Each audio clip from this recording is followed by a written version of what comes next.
ชีวิตหนึ่งเลยบางคนชีวิตหนึ่งเลยบางคนបើសិនជាយើងបដោតតែលុយពេកវាធ្វើឲ្យខ្លួនយើងនឹងលំបាកមានថាយើងដេញចាប់លុយបងប្អូនយើងរត់ដេញចាប់លុយអញ្ចឹងខ្ញុំចង់ឲ្យបងប្អូនបដូរវិធីសាស្ត្រយើងឈប់ដេញចាប់លុយយើងមកដេញចាប់ក្តីសម័យរបស់យើងវិញអញ្ចឹងណាបងប្អូនពេលណាដែលក្តីសម័យយើងបានជោគជ័យអញ្ចឹងលុយវានឹងរត់មករកយើងម្ដងយើងលែងដេញចាប់វាណាបងប្អូនហេតុអីបានខ្ញុំនិយាយអញ្ចឹងទេបងប្អូន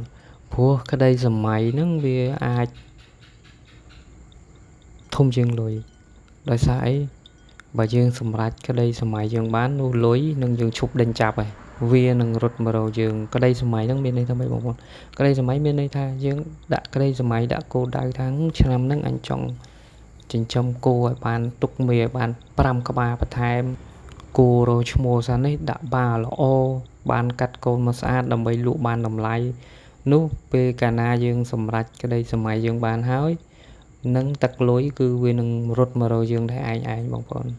ព្រោះសារតែយើងលក់បោះក្តីសម័យរបស់យើងព្រោះយើងសម្រេចបានហើយអញ្ចឹងលុយវានឹងរត់មកយកម្ដងយើងហ្នឹងបងប្អូនគោយើងកើនច្រើនយើងលក់ទៅมันបានចំណូលច្រើនហើយបាល្អយើងដាក់បាល្អទៅកូនមកបានស្អាត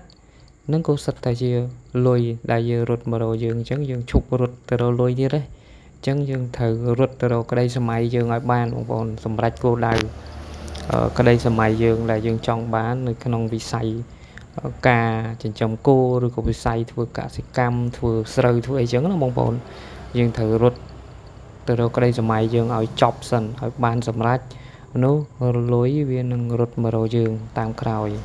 តែបើបងប្អូននៅតែបន្តរត់រលុយគឺវាហត់រហូតបងប្អូន